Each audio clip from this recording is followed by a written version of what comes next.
What's up? Welcome to Clean Earth Energy. My name is Mark Weich, and behind me I have Kansai International Airport in Osaka, Japan. It is one of Japan's most important airports and one of Asia's largest airports. So today I want to talk about sustainable aviation. So you might hear a lot about sustainable aviation, so I wanted to dive into what that's about. So first, you might see when you're booking your plane ticket, you can contribute a portion of your ticket price to sustainable aviation, and there's some things called carbon offsets as well. So the emissions burned by an aircraft can be used to plant trees, for example. But now airlines are turning their attention to sustainable aviation. And why is it important? Well, the aviation industry contributes to 5% of carbon emissions worldwide. And that's very significant when you talk about one particular industry contributing to that much of climate impact.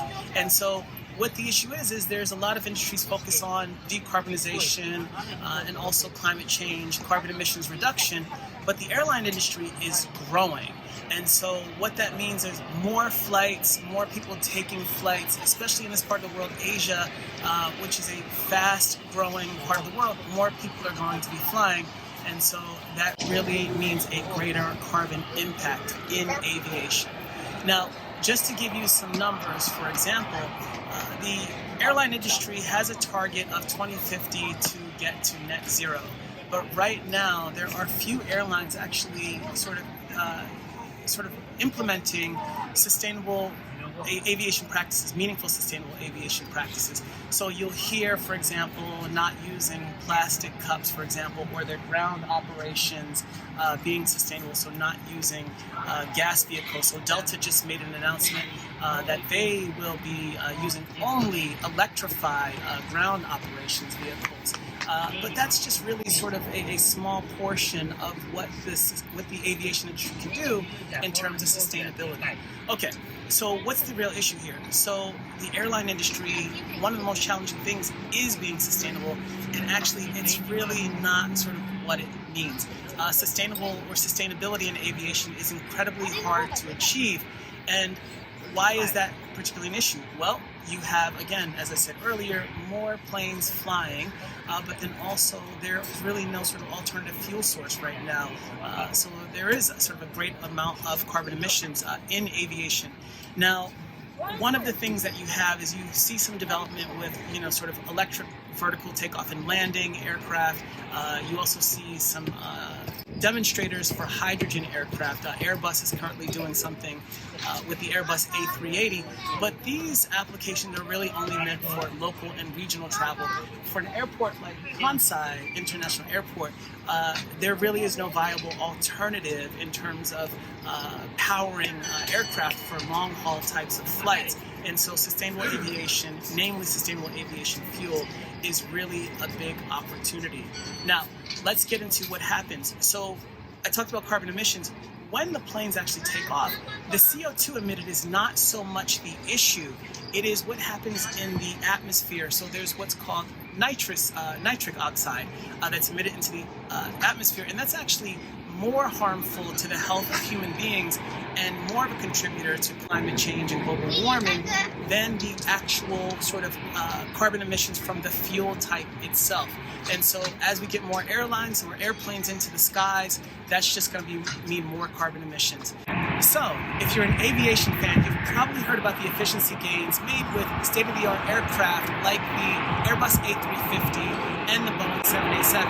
Now these aircraft use lightweight materials and carbon composites, and they also use developments from engine manufacturers to realize gains in efficiency.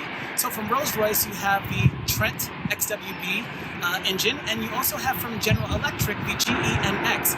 And while there have been notable efficiency gains from these engines and from the actual manufacturer and the materials used in these aircraft, they're being offset by increases in aviation by the flying public.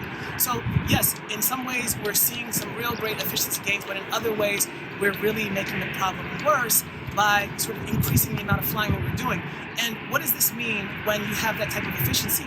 Well, airlines can lower the cost of their plane tickets, and so therefore it makes it more attractive for people to fly. But from a sustainable aviation perspective, sustainable aviation fuel, namely, the fuel is 2 to 3 times higher than conventional fuel, and that could mean sort of hundreds of dollars more on the cost of your plane ticket, which the flying public simply will not accept. So we really need to look at sort of what is it that we can do to achieve sustainability meaningfully or a meaningful sort of scale in aviation. So what do we have right now? Well, from an SAF standpoint, and what is SAF? Sustainable aviation fuel, and that's fuel that's really sort of made from oil that's used at restaurants, grease, and even spent timber. So you can imagine a manufacturing facility or a logging facility having that spent timber. These are converted and refined into a sustainable aviation fuel, and that could mean up to an 85%, 90% reduction in carbon emissions for airlines, for airplanes. However, as I said earlier, there are not many airlines doing this. United Airlines, an American carrier, is the world's third largest airline, and so they've committed to really sort of decarbonizing their aviation operations by 2035. However, they are one of really sort of only a handful of airlines, and so they've committed to 40% of using sustainable aviation fuel by 2035 and 100% sustainable aviation fuel by 2050. However, they're only using a fraction of their total fuel consumption. 0.1% of their fuel consumption is sustainable aviation fuel. So on each United flight, only 20 gallons of the fuel that's used on their aircraft is sustainable aviation fuel. So it's a very minuscule amount. Now, to achieve meaningful sustainable aviation fuel, the production capacity is needed. And what that's going to require from the airline industry worldwide is $121 billion of investment annually between now and 2050. And that's really significant. Now, in the airline industry, which is really sort of a very competitive industry, margins are really thin. There's just not the money to be able to commit $121 billion annually globally across all airlines. And so a couple of other examples. So British Airways, for example, is going to be implementing or investing $400 million towards sustainable aviation between now and 2050. But if you look at that, that's only 0.1% of their revenue. So it's a very small amount. Lufthansa is also looking at sustainable aviation practices, and they're a German-based carrier. So what they're giving customers the option of is paying a higher fare for carbon-free travel. Now, what that's going to be is 20% goes towards sustainable aviation, 80% are towards carbon offset. So there's really sort of a very slow movement toward the actual sort of implementation of sustainable aviation fuel in a major airline's operations. Now back to the US, you have JetBlue and American Airlines using sustainable aviation out of San Francisco Airport, and Southwest Airlines is doing it out of Oakland Airport. These airlines fly hundreds, if not thousands of flights a day, domestically as well as internationally. So we're looking at, again, how small the scale of sustainable aviation fuel is in a major airline's operations. Now, what is needed? So, for example, United Airlines, for them to really achieve sustainable aviation, they're going to need about 35 billion gallons of sustainable aviation fuel to really power all of their aircraft. And again, you don't have the actual sort of production capacity, the refinement capacity to achieve that. And United Airlines globally is by far ahead of everyone with sustainable aviation. Okay, so I've given you some numbers on what sustainable aviation is all about from a fuel perspective. Now, from the traveler, what can you do? Well, there's a few things you can do. When you're booking your itinerary, there are usually symbols that indicate how much carbon emissions your flight is estimated to burn, and usually many airlines have the option for you to have a sort of a carbon-friendly type of flight. And what that allows you to do, in the case of United, you can pay $1, $3.50, or up to $7. Now, where does that money go? That money goes to actually sort of a sustainable aviation fund that United Airlines has recently announced where they are investing in startups. Green aviation startups, sustainability aviation focused startups, to really help them develop the technologies as well as the fuels to achieve sustainable aviation. So it's really up to you as to whether you want to contribute to that. But you'll hear a lot of experts say that the flying passenger should not be the ones paying for these types of investments. It should be the airlines, much like the automotive industry. So the automotive industry is invested $515 billion in electrification, but you're not seeing such investments from the airline industry. And as I said previously, because of the really sort of tight margins and the competitiveness of the aviation industry. So some other things that you can do also is avoid the connecting flight. So wherever possible, try to fly direct, because when you're flying connecting flight, that's really sort of, a takeoff and landing and a second takeoff and landing, and maybe even up to a third takeoff and landing, which has a huge carbon impact. There's also other options as well, rail travel. And so we know in the US, rail travel may not always be as efficient as air travel, but when possible, looking at rail travel as a particular option. And some might argue, don't travel at all. And so for many people, that's not reasonable, whether it's business or whether it's leisure.